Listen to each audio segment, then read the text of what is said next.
অনেকেই তুলল না, ওরা মনে করছে যে তুললি হয়তো বিপদ হয়ে যাবে। এ বাবা, বদনা ছিলেন বদনা?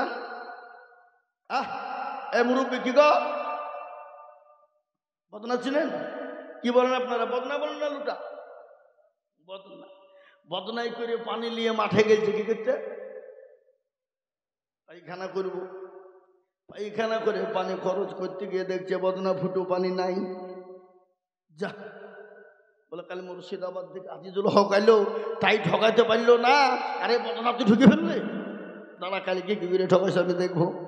ও আবার তার পরদিন বদনাই করে পানি নিয়ে চলে গেল, গিয়ে বলছে আজকে আগে পানি খরচ করবো তারপরে পায়খানা করবো। এ বাবা ঠকলো না জিতল? তো যারা হাতটা তুললো তারা জিতলো, যারা তুললো না তারা ঠকে গেল। ওরা মনে করছে কেউ দেখতে পাবে না। যেটা কেউ দেখে না সেটা দেখে কে? যেটা কেউ জানে না সেটা জানে কে?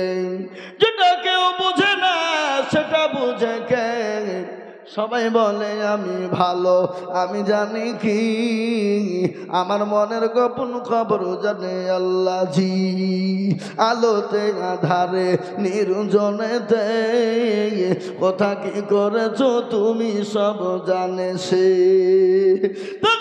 চোখে কেউ যাবে না ফাঁকি, আমি জানি কি সকলকে ফাঁকি দেওয়া যাবে, আমার আল্লাহর সঙ্গে ফাঁকি দেওয়া যাবে না। আমার আল্লাহর কাছে চালাকি চলবে না রে মুসলমান। কেন জীবনের কোনো দাম নাই, জীবনের কোনো মূল্য নাই, নিঃশ্বাসের বিশ্বাস নাই। চোখটা যদি বন্ধ হয়ে যায় দুনিয়ার সব কিছু ফেলে দিয়ে কবরে চলে যেতে হবে, খালি হাত পা দিয়ে চলে যেতে হবে। এখান থেকে বাড়ি যাব, বাড়িতে গিয়ে গ্যারেন্টি আছে বেঁচে থাকবো কালকে? কতক্ষণ থাকবো গ্যারেন্টি আছে?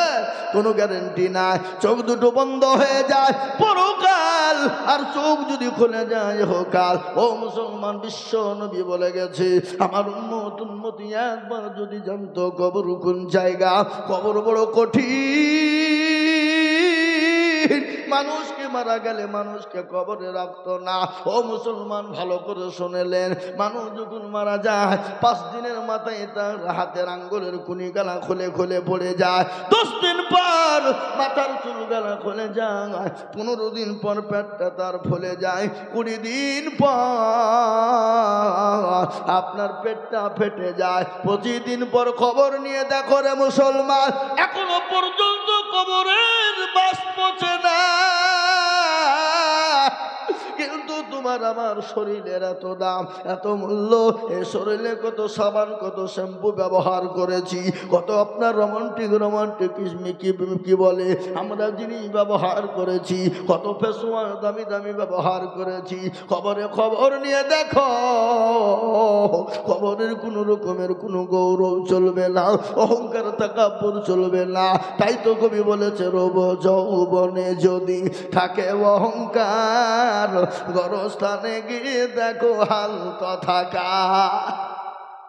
কত যে সুন্দর নারী কবরে শুইয়া, কত যে সুন্দর ছেলে কবরে শুইয়া,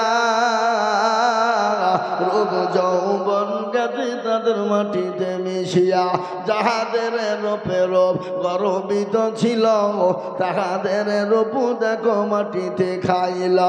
ওঠো গাড়িতে ভরিয়া, আর গাড়ি যখন ছেড়ে দিবে প্রস্তাবে বসিয়া, খোদারি হুকুম হবে ছেড়ে দিবে গাড়ি, আর জমিনেতে পড়ে পড়ে দিবে গড়াগড়ি।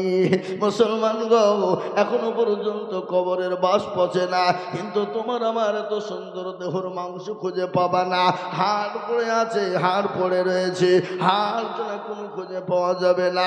ওই কবরে অনেকের জলম দুঃখিনী দরুদিনী মা, গর্ভধারিণী মা, অনেকের জলম দুঃখিনী মা, অনেকের গর্ভধারিণী মা, অনেকের বাপ কবরে চলে গেছে, অনেকের জলম দুঃখিনী মা কবরে শুইয়া বলে আল্লাহ আজকে যত পাকড়ি নাই তাকিয়ে বলে মাবুদ রে, এমন কোনো ধরো ধরো বেটা নাই বিটি না, আজকে কবরের মধ্যে বড় গ্রেফতার হয়ে গেছি, আজকে আমাদেরকে একটু বাঁচাবে, আমাদের জন্য দোয়া নিবে, আমাদের জন্য দোয়া করবে, এমন কোনো কলেজার সন্তান খুঁজে পাওয়া যাবে না, এমন কোনো বিটি খুঁজে পাওয়া যাবে না। তাই আজ আমি আপনাদেরকে বলবো, বাপরে ওই কবর বড় ভয়ঙ্কর, ওই কবর বড় কঠিন, ওই কবরে সকলকে চলে যেতে হবে, কিন্তু যাওয়ার আগে আল্লাহর কোরআনকে জিন্দা করতে হবে। আজ গোটা পৃথিবীর জমিনে বাবজিরে আমার বেঈমান, আজ বাবজিরা আমার ভাইয়েরা, গোটা পৃথিবীর জমিনে বেঈমানরা বলছে ইসলাম থুবো না, কোরআন থুবো না, মুসলমান থুবো না, দিন থুবো না, কিন্তু আল্লাহ বলে দিয়েছে, শুনে রে বেঈমান, ফেরওয়ান পারেনি, আপনার নমরুদ পারেনি, আবু জেহেল পারেনি, আবু লাহাব পারেনি, সাইবা উতবা মুগিরা তারা কেউ পারেনি। আজ পর্যন্ত কেউ যখন পারেনি, কিয়ামত পর্যন্ত কোরআনকে মিটিয়ে দিতে পারবে না, ইসলামকে মিটিয়ে দিতে পারবে না।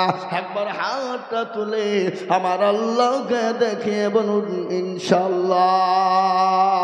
তুলুন হাত, তুলুন নামিয়েদের হাত। কোরআন করুন, কোরআন আল্লাহ বলে চল ইয়াউমা নাখতিমু আলা আফওয়াহিহিম ওয়া তুকাল্লিমুনা আইদিহিম ওয়া তাশহাদু আরজুলুহুম বিমা কানু ইয়াকসিবুন। কিয়ামতের দিন জবানে তারা মেরে দেবে, হাতকে বলবে হাত কোন কাজে ব্যয় করেছিল, হাত বলবে আল্লাহ। ওই মুর্শিদাবাদ থেকে বক্তা জিজুল এসে বলেছিল, কোরআনের প্রেমিক কারা, দিনের প্রেমিক কারা, ইসলামকে বাঁচানেওয়ালা কারা, কোরআনকে মজবুত করনেওয়ালা কারা। মা বাপ চলে গেছে, মা বাপকে বাজাবকে বন্ধ করা কারা, সেই দিন হাত তোলার কারণে জাহান্নাম তাহারা হয়ে যাবে। আজ আমি আপনাদেরকে বলবো, বাপ লম্বা চৌড়া বায়ান নয়, আজকে আমার বড় কষ্ট হয়, আজকে এই মাদ্রাসার ছাত্ররা বড় কষ্টের মধ্যে থাকে। আমাকে বললো, হুজুর গো একটু মাদ্রাসার জন্য বলবেন, আল্লাহর কোরআনকে জিন্দা রাখতে হবে। ও মুসলমান, যদি আল্লাহর কোরআনকে জিন্দা না রাখতে পারি, মুসলমান দুনিয়া জমিনে বেঁচে থাকতে পারবে না, মুসলমান ইনকাম করে কোনো লাভ হবে না, গাড়ি বাড়ি টাকা পয়সা ধন দৌলত ইনকাম করে থুয়ে কোনো লাভ হবে না। তাই এই কোরআনকে বাঁচানোর জন্য আমি একবার তাকবীর দিব, তাকবীর দেওয়ার সঙ্গে সঙ্গে আমি সকলকে বলবো, মাত্র 5 জন দরদি সর্বপ্রথম, মাত্র বহু টাকা বহু দিকে চলে যায়, বিবি বাচ্চা ছেলে মেয়ের পিছনে চলে যায়, আত্মীয় স্বজন বন্ধু বান্ধবের পিছনে চলে যায়, ডাক্তারের দোকানে চলে যায়, আল্লাহ রাস্তায় মাত্র কোরআনের খিদমতের জন্য আমি 10,000 করে টাকার দাতা। বলে হুজুর গো আমার কাছে জান আছে মাল না, আমি আল্লাহর কোরআনকে জিন্দা রাখার জন্য আমি সর্বপ্রথম 10,000 করে টাকা দেখতে চাই। আমি আজিজুল হক সারা পশ্চিম বাংলা না, আসাম, ত্রিপুরা, মেঘালয়, মণিপুর, উড়িষ্যা, বিহার, ঝাড়খণ্ড, পশ্চিম বাংলা, বাংলাদেশ পর্যন্ত আমি মানুষের কাছে লক্ষ লক্ষ টাকা করে বলি। আজ আমি আপনাদের কাছে লক্ষ লক্ষ টাকা চাইব না, বা আমি একবার তাকবীর দিব, ডানে বায়ে পিছনে সামনে উপরে মা বোন বাপজি ভাই সর্বপ্রথম 10,000 করে টাকা।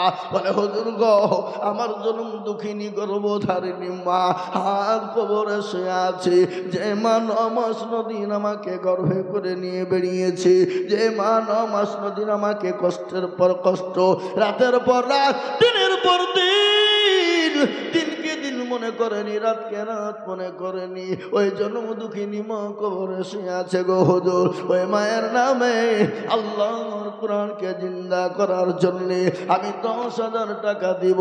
একবার সকলেই তাকবীর দিয়ে বলুন নারে তাকবীর।